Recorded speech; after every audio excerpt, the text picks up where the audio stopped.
Alors toute la plateforme, c'est pas uniquement Copilot, hein, c'est vraiment toute la plateforme DevOps, DevSecOps. Et si vous voyez, j'ai fait pas mal d'éditeurs de logiciels. Et je développe toujours, parce qu'en fait, justement, j'adore le code. Même si mon métier, c'est pas de coder, j'ai une petite application qui est en prod depuis 2017, sur laquelle, justement, j'ai pu utiliser Copilot et voir l'impact que ça a eu sur ma productivité. Alors évidemment, ma productivité, quand je suis tout seul sur un projet, va être différente de ce que Audrey a pu expliquer. Mais c'est basé vraiment sur du code. Et je vous montrerai certains du code en fonction du temps que je vais avoir.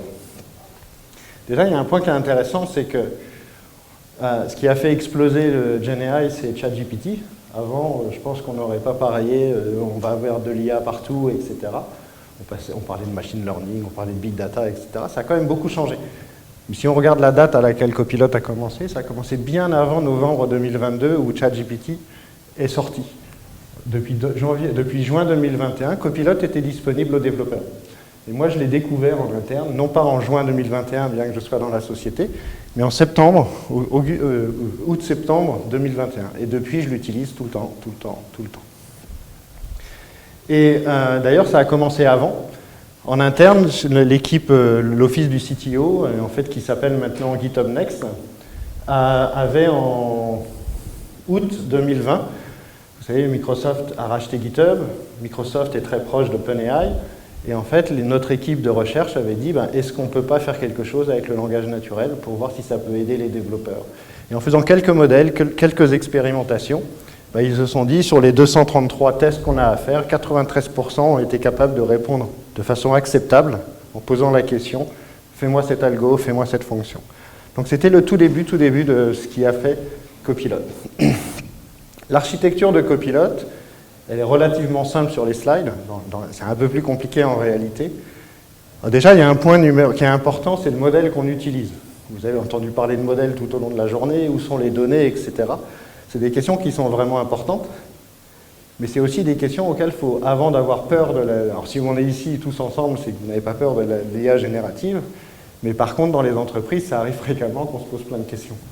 Ce qui se passe là, on utilise GPT, mais on utilise GPT dans un tenant qui appartient à GitHub. Quand on travaille avec GitHub Copilot, on n'échange pas de données avec OpenAI. On utilise leur modèle dans le tenant Azure qui appartient à GitHub. Et ce qui va se passer, c'est que vous êtes authentifié sur un service GitHub, mais vous n'avez pas besoin d'avoir votre source code dans GitHub. Vous pouvez avoir votre source code en local dans un subversion, ça va marcher pareil. Puisqu'en fait, c'est l'extension qu'il y a dans Visual Studio Code, JetBrains, Vim, qui va prendre ce que vous faites comme contexte, envoyer du code, effectivement, ça va envoyer du code, ça n'envoie pas tout le repository. Par rapport à ce qu'on s'est dit tout à l'heure, et vous avez vu, par rapport à la taille des tokens que vous pouvez envoyer, de toute façon, ça ne marcherait pas. Donc il y a un travail qui est fait côté IDE pour essayer de faire un prompt le plus intelligent, le plus contextualisé, le plus précis, qui va dépendre de ce que vous faites aussi, envoyer des données et avoir une réponse. Mais en fait, c'est plus compliqué que de faire uniquement ça, sinon n'importe qui pourrait faire Copilot. Et vous verrez dans les démos que je fais que ce n'est pas uniquement de la complétion de code. Parce qu'en fait, au milieu, donc d'une part, on s'appuie sur un ou plusieurs modèles, donc actuellement, on utilise GPT 3.5 et GPT 4. On a des filtres qui vont regarder des choses autour de la sécurité, mais également regarder est-ce que la qualité du code qui est suggérée est bonne. Est-ce que la sécurité du code est bonne? Mais c'est un best effort. Pourquoi ça va être un effort au mieux? C'est parce qu'en fait ça, quand on tape du code, il faut que ça se fasse en 500, 600 millisecondes. Donc ce n'est pas une analyse statique de code, mais si on reconnaît des mauvaises pratiques, on va les filtrer automatiquement. En fonction du contexte, ça ne garantit rien, mais ça s'appelle copilote, ça ne s'appelle pas pilote. Ce n'est pas un remplaçant pour les développeurs, c'est un assistant. Et le point qui est très très important, c'est la personne qui est au clavier qui contrôle tout. Le code qui est accepté, c'est le vôtre. Ce n'est pas « Oh, Copilot l'a écrit ». C'est vous qui l'avez validé, c'est votre code. C'est votre code à la fois, vous en êtes responsable d'un point de vue purement sécurité, qualité, etc. Mais ça veut dire aussi d'un point de vue, j'ai entendu, oh, on a peur à qui appartient le code, etc. C'est le vôtre, c'est marqué noir sur blanc dans le contrat. De la même façon, c'est marqué noir sur blanc, on ne garde pas les prompts, comme tu l'as dit, on ne garde pas les suggestions, on n'utilise pas ce code-là pour entraîner le modèle. Et en étant, je pourrais être un petit peu taquin en disant « mais pourquoi vous pensez que votre code va permettre d'améliorer le modèle s'il y a des milliards et des milliards de lignes de code open source ?» Il ne faut pas exagérer, ce n'est pas les 25 lignes que vous allez nous envoyer qui vont changer la qualité du modèle. Il n'y en a pas besoin pour avoir un prompt de qualité ou une suggestion de qualité. Parce qu'en fait, c'est ça qui est important. Ce qu'on veut, c'est améliorer le taux d'acceptation dont parlait Audrey. Là, cette partie-là est clé. Il y a deux petites parties. On s'appuie, Microsoft et comme les autres sociétés qui fournissent du LLM, il y a toute une partie autour de la responsabilité, essayer de filtrer sur la toxicité. Si vous insultez le service, il ne va pas vous répondre, il ne va pas vous répondre en vous insultant non plus. Donc il y a plein de choses. Et cette partie-là, bah, c'est ce que tu disais, c'est que automatiquement, on a indexé tout ce qui est public sur GitHub.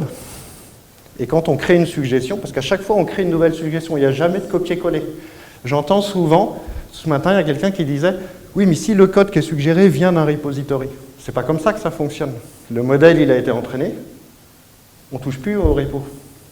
Il a été entraîné, d'ailleurs, GPT-4 qu'on utilise a été entraîné en avril ou mai 2023. Il a été entraîné, ça fait un modèle, on l'interroge, mais il n'y a plus aucun lien avec les données sur lesquelles il a été entraîné. OpenAI sait sur quoi ça a été entraîné, GitHub sait sur quoi on a fait le fine-tuning, mais il n'y a pas de noir sur blanc. Le code qui va être généré n'est pas nécessairement parfait, en point de vue sécurité ou qualité. C'est votre responsabilité de le prendre, et surtout, ça c'est la partie la plus importante, continuez de mettre en place votre CI, votre CD, les scans de sécurité, les scans de qualité. Et en plus, ce qui va se passer, c'est que vous allez générer plus de code, vous allez avoir plus de code dans votre code base, qui va s'améliorer parce que vous avez des très bons outils d'automatisation. Et donc, quand Copilot va générer du code à partir de ce qu'il y a dans l'IDE, il va générer du code de meilleure qualité. L'amélioration de la qualité et de la sécurité ne vient pas de Copilot, mais va venir de ce qu'il y a autour, va venir de votre code. Un peu comme n'importe quel développeur. C'est-à-dire, si votre code il est tout sale avec plein de failles de sécurité, un développeur moyen, bah, il va coder comme ce qu'il y a autour. Et ce n'est pas une IA, dans ce cas-là, c'est juste un développeur moyen. Et la plupart des développeurs, surtout moi, on est des développeurs moyens, on va coder par ce qu'il y a autour. Parce qu'on va faire une recherche et des choses comme ça. C'est pareil. Donc automatiser la sécurité, etc., je vais vous le montrer dans la démo.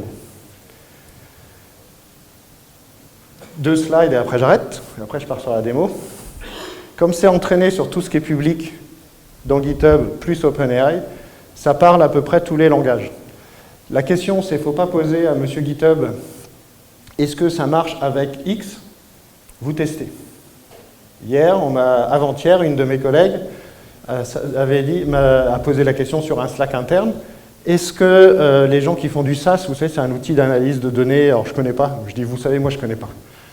J'ai cherché sur GitHub un exemple SAS, je l'ai pris, je vais intégrer ça dans mon VS Code, explique-moi le code. Il m'a expliqué le code, convertis-moi ça en Python. Il n'a pas réussi à le faire exactement. Mais pour un développeur Python, il aurait pu comprendre ce que ça allait. Donc il faut tester avec tous les langages. Pour l'anecdote, SQL, c'est ce que j'en fais avec du Copilot. Ce n'est pas uniquement les langages de programmation, le CSS, tout ce que vous voulez. Alors sur cette slide, parce qu'on ne voit pas très bien, évidemment, ce qui va être clé, c'est plus le langage va être présent dans les repos publics de GitHub, meilleure sera la qualité des suggestions. Donc si on prend JavaScript, Python, Java, TypeScript, C#, C++, PHP, Shell, les Shell scripts C et Ruby, c'est les 10 langages les plus présents en 2022, plus tout ce qui est en pleine ascension, comme HashiCorp, Rust, Go, Lua, etc. Mais vous verrez que de toute façon, vous allez toujours, d'une part, être aidé. Ce que tu disais, ça lie l'esprit. On a l'impression que ça va lire notre prochaine étape, c'est vrai. Et en plus, si on démarre de zéro avec un langage qui est moyennement connu, après, il y a le contexte qui va s'enrichir. Ce que vous mettez dans l'éditeur va servir pour le contexte. Le prompt, alors moi, je ne suis pas un prompt engineer. Et je n'ai pas l'intention de le devenir. Je suis un software engineer, je suis un développeur de base. Moi, j'aime pisser la ligne. Et pourtant, je fais du copilote. Parce qu'en fait, ce que j'aime, c'est implémenter les choses, les tester, aller vite. Et là où avant, j'écrivais peu de tests, maintenant, j'écris beaucoup de tests. Là où avant, je mettais du temps à imaginer quelque chose de base et je voulais me concentrer sur l'algo, bah, je vais plus vite à imaginer cette partie de base et je vais très vite sur l'algo. Et l'algo, c'est moi qui le développe. Par contre, quand on va interagir avec Copilot, mais c'est vrai avec tous les outils qui s'appuient sur des LLM, ces 4 parties sont importantes. Le contexte, donner suffisamment d'informations pour que ça comprenne ce qu'il faut faire. Ce que vous cherchez à faire, je vais prendre cette classe Java, ce fichier de test, ce fichier de données, plus cette règle de gestion, un contexte. Et ce que je veux faire, c'est écrire une règle. Je veux écrire un test qui prend ça en entrée, qui fait ça en sortie. C'est l'intent, et le ça en entrée, ça en sortie, ça va être la clarité et la spécificité. Plus vous allez être spécifique, mieux ça sera. Par contre, bon, je vais prendre un cas, ça ne m'est pas arrivé, mais on peut l'imaginer. Si vous mettez 7 minutes à faire le prompt et qu'à développer, vous mettez 5, il ne faut pas écrire le prompt, il faut développer. Parce qu'en fait, ce qui va se passer, c'est que si vous utilisez Copilot, je n'ai pas posé la question, qui utilise Copilot ici? Est-ce que moi, j'ai eu ce symptôme-là, qui, quand j'ai commencé à utiliser Copilot, je codais avec Copilot, et à un moment, je me suis arrêté, je me suis dit, mais là, je suis en train de coder pour Copilot. On se retrouve dans la situation où on pense à Copilot au lieu de penser à son code. Quand je dis à son code, à la fonctionnalité. Ben, c'est ça qu'il faut éviter. À un moment, il faut prendre un peu de recul et se dire, il est temps que je pense au code. Alors, je vais vous faire quelques démonstrations. Je vais vous faire la démonstration de base. Et après, on va voir que, j'ai entendu, il y a des gens qui ont fait, on va faire son copilote en local, on va faire ceci. Je parle pour les outils de dev. Je ne connais pas les autres métiers, d'accord? Mais faire un copilote pour un outil de développeur, il y a effectivement quelque chose de base qui va être... Je vais essayer de parler assez fort comme ça. Il y a une partie qui va être simplement... C'est ce qu'on apprend tous au début, c'est ce qu'on va découvrir tous au début. Vous arrivez à lire ou je vais zoomer en fait? Qui est la complétion de code. C'est ça, c'est le truc auquel on s'attend au début. C'est-à-dire que quand je vais créer, quand je vais lui dire...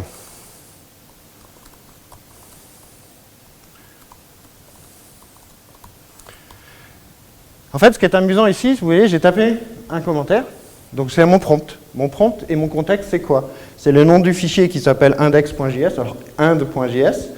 J'ai commencé à taper un commentaire pour lui dire ce que je voulais faire. C'est à peu près, la truc a beaucoup changé dans ma façon de coder, c'est que quand je code, maintenant, je commence souvent par écrire un petit commentaire qui explique ce que je veux faire. Où je donne un nom de fonction qui est très précis. Et là, vous voyez, d'une part, le Copilot, en fait, c'est un peu Inception. Copilot, il génère la fin du commentaire. Donc, il va utiliser le contexte. Et si je lui dis... Alors, je vais vous faire quelque chose qu'il ne faut pas faire.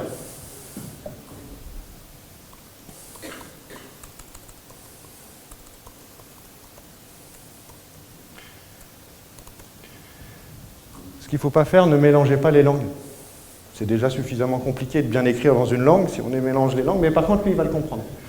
Et ce qui est amusant, vous voyez, il a compris que dans ce contexte-là, ce que je voulais faire, c'est probablement utiliser une variable d'environnement. Je tape entrée, il commence à me générer du code, ligne par ligne. Donc là, ça va être assez basique. Et ce qui est amusant là, si vous êtes en train d'apprendre un langage, pour ceux qui n'ont jamais fait de JavaScript ou de Node, ben vous savez comment lire une variable d'environnement. D'accord? Et on peut continuer de coder comme ça pour écrire du code ou faire des fonctions. Je vais faire une fonction et après, je vais passer sur un autre langage de programmation.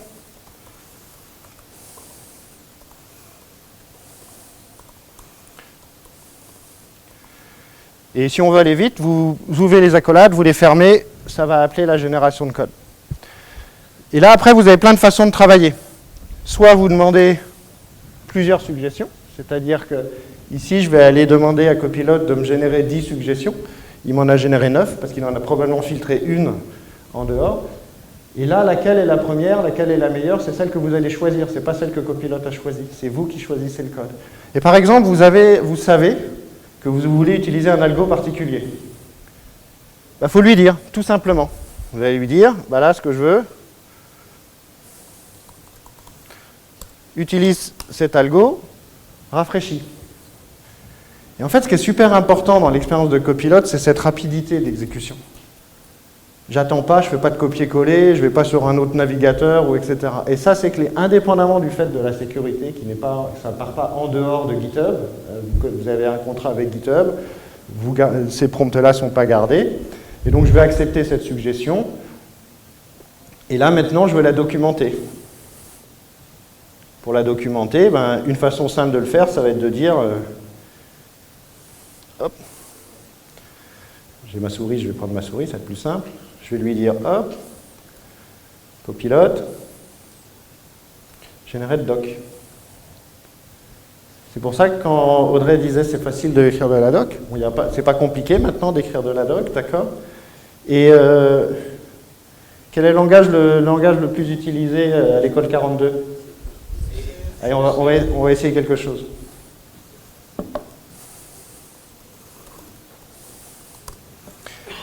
Je lui dis simplement, convertis-moi cette partie-là en C++. Alors moi, je ne connais pas le C, d'accord? Donc, moi, j'ai fait du Java, j'aime pas les pointeurs. Ils sont gérés pour moi. Donc, il va me proposer quelque chose. Je vais pouvoir écrire un test et plein de choses comme ça. Tout à l'heure, en fait, j'ai changé un petit peu ma démonstration par rapport à tout à l'heure. Je vais changer ma présentation par rapport à ce que j'ai vu dans la journée. Ce code-là n'est pas parfait. On peut ne pas être parfait, j'en sais rien. Sûrement que le code C, il n'est pas parfait. Par contre, vous avez une CI. Point numéro 1, quand on fait du développement, on écrit des tests, on met en place une CI, on automatise tout, on automatise tout, on automatise tout. C'est ce qui va vous permettre de garantir la qualité dans le temps, dans les non-régressions. Ça n'a rien à voir avec de l'intelligence artificielle. C'est juste une bonne pratique de développement. Et si vous n'avez pas de plateforme d'automatisation, ce que vous faites, c'est que vous utilisez le temps que vous gagnez avec Copilot pour la mettre en place. Ici, tout à l'heure, quand la personne de Grégory, je crois qu'il s'appelle, a parlé de Veracode, il disait, attention, le code généré peut avoir des failles de sécurité. Ben, c'est vrai qu'un humain ne fait jamais de failles de sécurité. Et d'ailleurs, s'il n'en faisait pas, ben, il n'y en aurait pas dans les LLM, puisqu'en fait, le code serait parfaitement écrit partout. La raison pour laquelle il peut arriver à générer des suggestions qui sont de mauvaise qualité, etc., c'est parce que statistiquement, le code qu'il y a dans les modèles n'est pas non plus parfait. Mais par contre, ce qui est chouette, c'est qu'on a des outils pour scanner. Donc là, moi, j'utilise un outil, une plateforme d'intégration continue, une plateforme d'automatisation qui s'appelle GitHub Actions. GitHub Actions, mais vous pouvez utiliser n'importe quoi et n'importe quel outil. Mais en gros, moi, en tant que développeur, je sais que maintenant, j'ai une faille de sécurité ici. Il faut que je la fixe. C'est la mienne, c'est dans ma pull request. Qu'est-ce que je fais? Je sais qu'elle est là. C'est remonté dans mon IDE. Je vais dans le chat. Et je vais lui dire... je vais quand même sélectionner le code pour lui dire ce que je veux faire.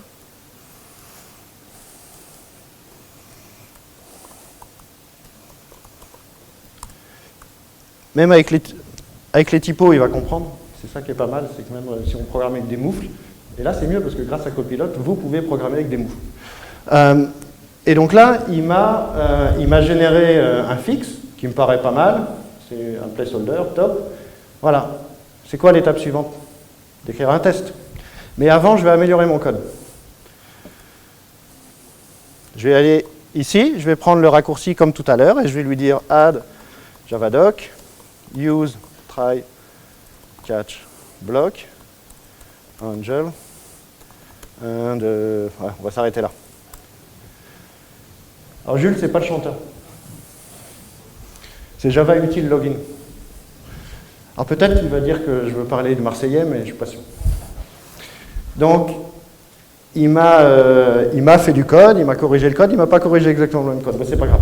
Il m'a fait trop de choses par rapport à ce que je lui ai demandé. Je le garde comme ça, parce qu'en fait, ce qu'on veut, c'est tester le fixe sur l'injection SQL. J'ai accepté trop vite. J'ai fait ce qu'il ne faut pas faire. C'est-à-dire que j'ai accepté sans regarder le code.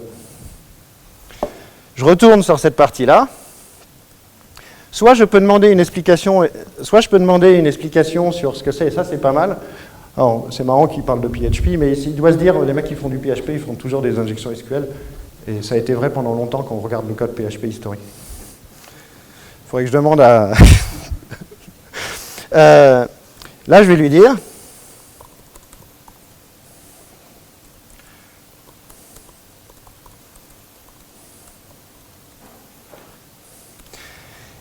Et parmi les choses qu'on peut faire, c'est qu'on a fait des raccourcis dans GitHub, c'est-à-dire que je peux aller lui dire, comme j'ai besoin du contexte, alors par défaut je l'ai sélectionné, mais à la rigueur je pourrais lui dire, tu utilises ce qui est dans l'éditeur, ou ce qui utilise la sélection, pour être certain qu'il le prenne, pour éviter qu'il se plante par rapport aux onglets qui sont ouverts, etc. Donc prends mon fixe, with,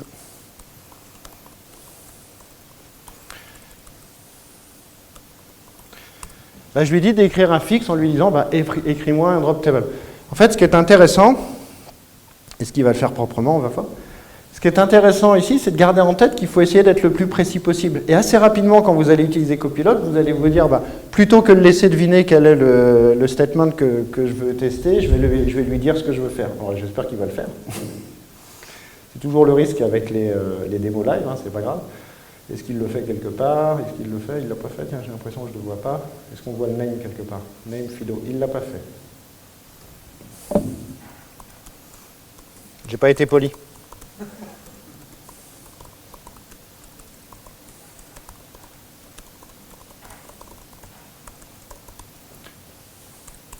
Et en fait, c'est pas parce que ça n'a pas marché du premier coup que Copilot ne marche pas.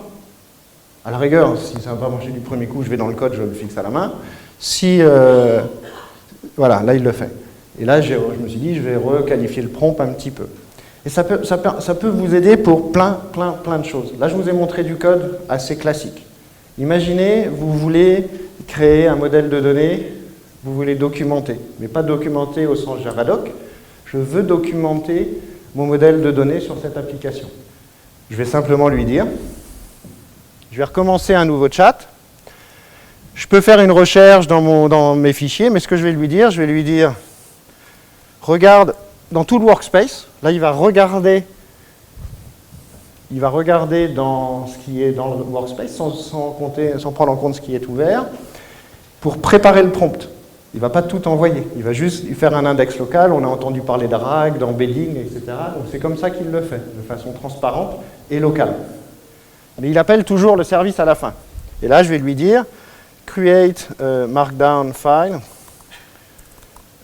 for my table schema as URD using Mermaid and use the file.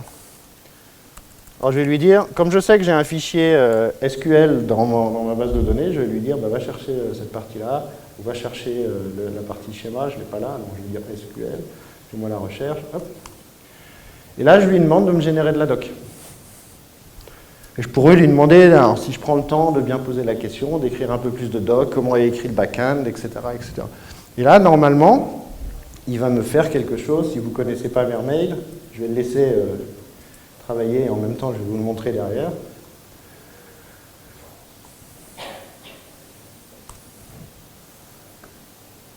Il va me générer quelque chose comme ça.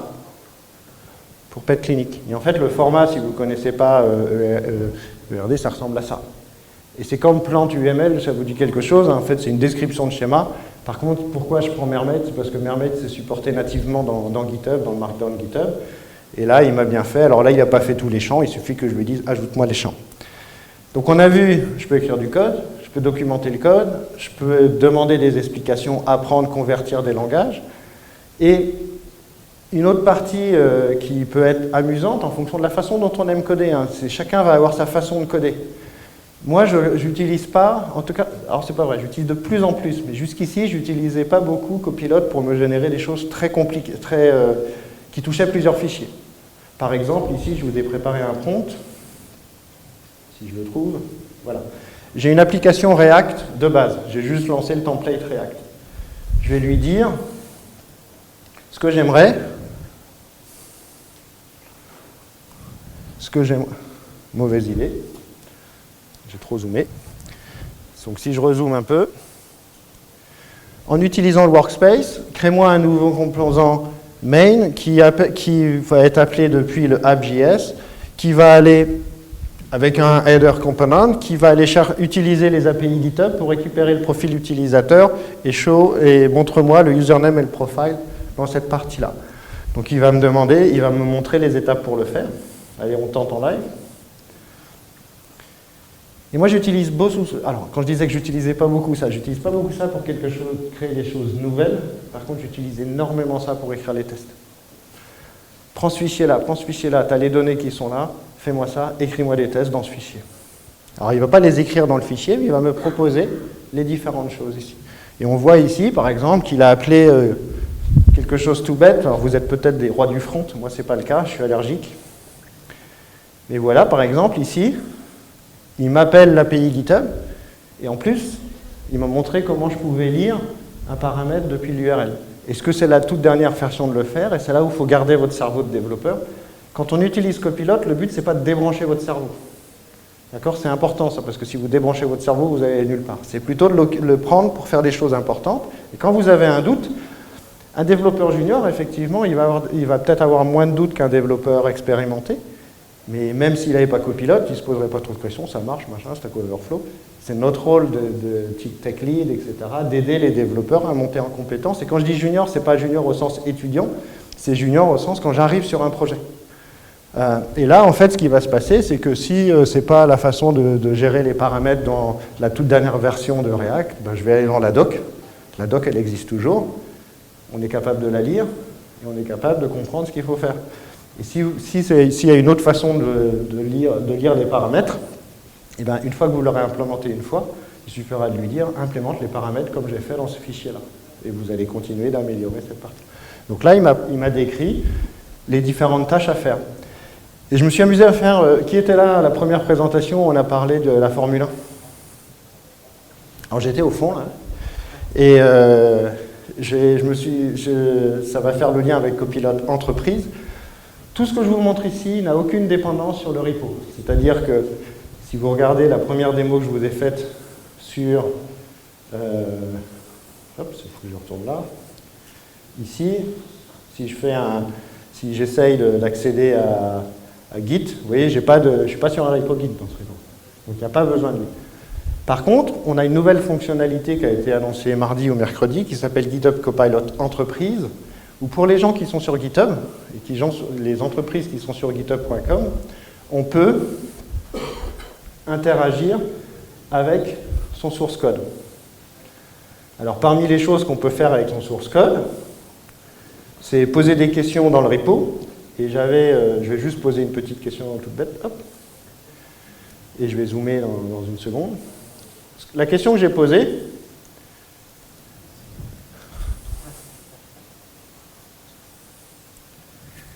en fait, la première question que j'ai posée dans github.com, elle n'avait rien à voir avec du code, d'accord? C'était Do you know who has won the Bahrain Grand Prix? Et en fait, là, il a fait un appel de façon transparente, non pas sur GitHub, mais derrière, parce que moi j'ai autorisé mon GitHub à utiliser Bing, il est allé chercher dans Bing et il a trouvé ça. Et en fait, il m'a donné la source. Là, c'est pas du code généré, d'accord? Par contre, après, je lui ai dit, est-ce que tu as des API? Est-ce que tu connais des API qui me permettent de travailler avec la Formule 1? Il m'a dit, ben voilà, il y a cette API-là. Alors, je lui ai dit, écris-moi une application React qui va aller chercher cette API, etc. Et là, alors j'aurais pu le faire dans VS Code, hein, de la même façon, c'était juste parce qu'il y avait la discussion ce matin. Je me suis dit, pas besoin d'aller s'emmerder à développer son propre truc, ça existe déjà. En fait, il y a un point important, c'est que, alors là c'est un peu particulier, parce que quand on dit on lit pas votre code, etc., quand on est sur github.com et qu'on est GitHub Copilot Entreprise, c'est que son code il est sur GitHub, et on autorise dans le contexte d'entreprise à utiliser ce code-là pour l'interroger. Parce que le but, c'est que là, je vais avoir une vue d'ensemble sur l'ensemble de mes repositories. Donc, je vais pouvoir poser des questions, alors que quand je suis dans mon IDE, je ne vois que ce qu'il y a dans l'IDE. Là, on peut imaginer, je suis en train de rechercher dans mon entreprise, je travaille dans une mutuelle, il y a plein de services, des microservices, et je veux me renseigner sur l'API qui permet de créer des nouveaux contrats. Si je suis dans VS Code, je ne vais pas pouvoir l'avoir tout de suite. Si je vais là, je vais vraiment pouvoir poser la question. D'ailleurs, j'ai un petit exemple ici. L'exemple qui était quand je suis arrivé, c'est... je ne sais plus où je l'ai mis. Là, j'ai fait la même chose sur Kubernetes. Je suis allé dans le projet Kubernetes et je lui ai demandé, est-ce que tu peux me trouver dans le projet Kubernetes où est-ce qu'est stockée la donnée et quelle base de données est utilisée? Et donc, il m'a dit, c'est sur etcd. Et parmi le code qui sert à changer, il y a ce code-là qui est utilisé pour accéder à la base de données. Et parmi les choses qui sont intéressantes ici, c'est que maintenant, dans la partie, dans le code, je vais également avoir accès à Copilot directement pour apprendre, pour comprendre. Et en fait, là, on va différencier un petit peu le développeur qui travaille dans son IDE, le tech lead ou l'architecte qui a besoin d'avoir une vue d'ensemble, de naviguer très vite entre les projets. Là, ça va plutôt pour être apprendre, naviguer, découvrir des choses. L'autre, ça va dans l'IDE, c'est quand je code, quand j'ai quelque chose à implémenter. Et d'ailleurs, une fois qu'on a implémenté la fonctionnalité, qu'est-ce qu'il faut faire? Ben, il faut documenter la pull request. Je suis sûr que vous allez chez vous, vos pull requests, elles sont super bien documentées, vous avez expliqué tout ce que vous avez fait dans le code, etc. Mais vous voyez, sur mon projet de démonstration, ce n'est pas le cas. Ben, je vais faire appel à Copilot et je vais lui dire, hop, je ne vais pas laisser le temps, regarde ce qui a changé, et en fonction de ce qui a changé, documente-moi la pull request.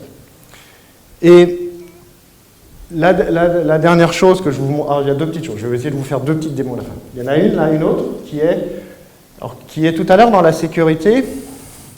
On a dit que la sécurité n'était pas capable de faire de la sécurité. Ce n'est pas le rôle de la sécurité, de l'intelligence artificielle. Il va vous aider hein, si vous posez la question, est-ce que ce code est safe, etc. Sur les choses comme les injections SQL, les logs, le cross-domain scripting, etc., il va vous le dire, parce que c'est des choses qui sont relativement simples à trouver, et c'est tellement courant dans le code que les modèles le connaissent.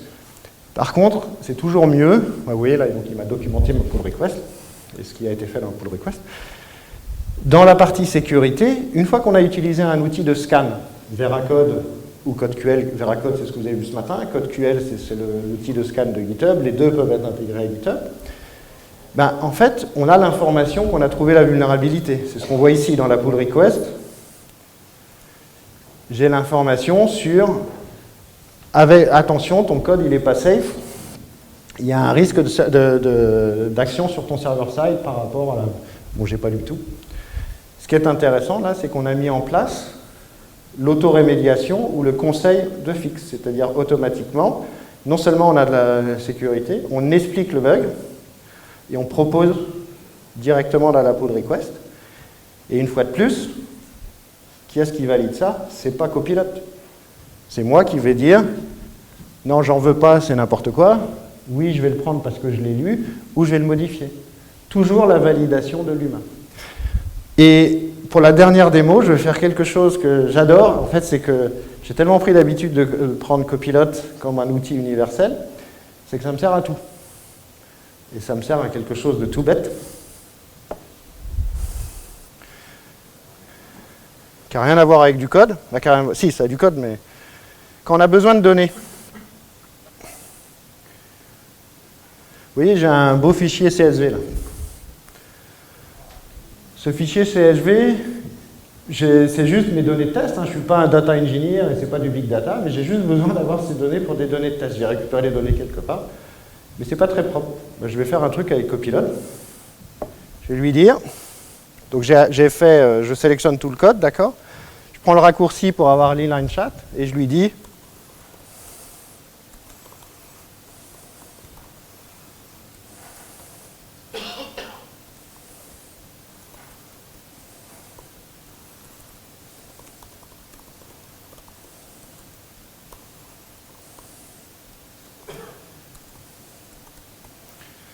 alors, pour les gourous de l'expression régulière, je pense que pour les gourous de l'expression régulière, je pense que vous êtes capable de le faire. Moi, je ne suis pas capable de le faire sur une expression régulière, je le fais juste avec cette demande. Donc très bien, il me reste 2 minutes. On va transformer ça en JSON.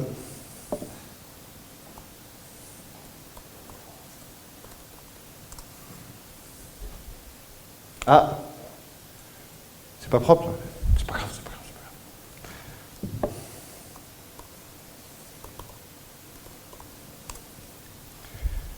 Voilà, c'est un peu mieux. Et en fait, tous ces petits trucs-là m'ont rendu, il y a des tas de petits cas d'usage, en fait, qui n'ont rien à voir avec du code, où maintenant, j'essaye tout simplement de prendre Copilot quand j'ai besoin de modifier des données, quand j'ai besoin de faire quelque chose, quand j'ai besoin de faire du SQL, des données de test, je copie-colle des données qui viennent d'un site web, je vais lui dire, fais-moi un CSV, fais-moi du SQL, juste parce que j'ai pris l'habitude de travailler avec ces outils. Et en fait, c'est là où on voit, alors, en étant prétentieux, on va dire la puissance de Copilot, mais en fait, c'est la puissance de ce qu'il y a en dessous, hein, de tous les LLM, et la capacité à bien prompter. En fait, ce qui se passe, c'est que derrière, il y a quand même, ce qu'on ne voit pas, c'est que moi, j'ai posé juste cette question, mais quand derrière, il y a des tas de choses qui sont envoyées, comme quoi j'étais sur un CSV, il y a peut-être l'historique en local de ce que j'ai fait, il y a également, je suis un développeur qui travaille dans un IDE et je fais ceci, je fais cela. Mais le but pour moi, c'est que, moi, qu'est-ce que je veux faire? Je veux enlever la première colonne, je veux en créer une nouvelle, je veux reformater. Donc j'ai décrit en langage naturel l'objectif. Enfin, je vous invite à tester Copilot. Pour les étudiants, vous avez accès gratuitement à Copilot. Et en fait, de plus en plus d'écoles l'autorisent, l'utilisent. Et de toute façon, ça deviendra, pas Copilot, hein, mais l'IA générative pour les développeurs, comme pour tous les métiers, ça fera partie de notre boîte à outils. C'est pas de savoir est-ce qu'il faut le faire ou pas le faire, il faut au moins s'habituer à le faire, parce que deux développeurs de même niveau, celui qui aura un outil d'IA générative ira plus vite. Parce qu'il va écrire les tests en 25 secondes, là où vous alliez prendre 5 minutes. Peut-être que pour l'algorithme, vous irez un peu plus vite, mais s'il garde du temps à écrire de la doc, etc., c'est pas le tout d'écrire le plus bel algorithme de la planète si personne ne peut le relire. Donc vous pourrez toujours demander à Copilot de l'expliquer. C'est vraiment, ça impacte tout notre métier. Moi, perso, j'aurais du mal à m'en passer aujourd'hui. Je quitte GitHub, je paye tout de suite. Je vous remercie. S'il y a des questions, de toute façon, moi je suis là toute la soirée.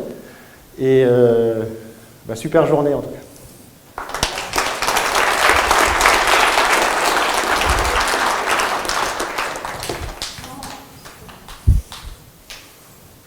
Des questions, pas de questions? Oui?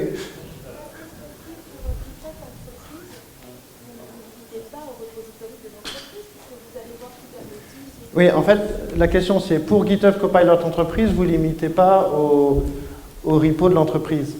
En fait, Kubernetes, c'est un projet open source. Voilà, c'est pour ça. Donc en fait, tout ce qui est open source peut être utilisé. Après, justement, ça amène quelque chose d'intéressant sur la discussion, sur les licences, etc. Ce que font les modèles aujourd'hui, il ne faut qu'on lire du code. Il n'y a pas une licence qui interdit de lire du code pour s'entraîner. Peut-être qu'un jour ça viendra, mais aujourd'hui, ce n'est pas le cas. D'autres questions? Ouais, moi j'ai une petite question en tant qu'étudiant du coup à 42. J'aimerais ton avis en toute honnêteté, imaginons que tu ne bosses pas chez GitHub ni rien. Est-ce que tu travaillerais, si tu devais refaire toute ton éducation et tout, peut-être t'apprends le dev, est-ce que tu travaillerais direct avec Copilot dès le début ou pas? Ou oui. Alors t'attendais d'avoir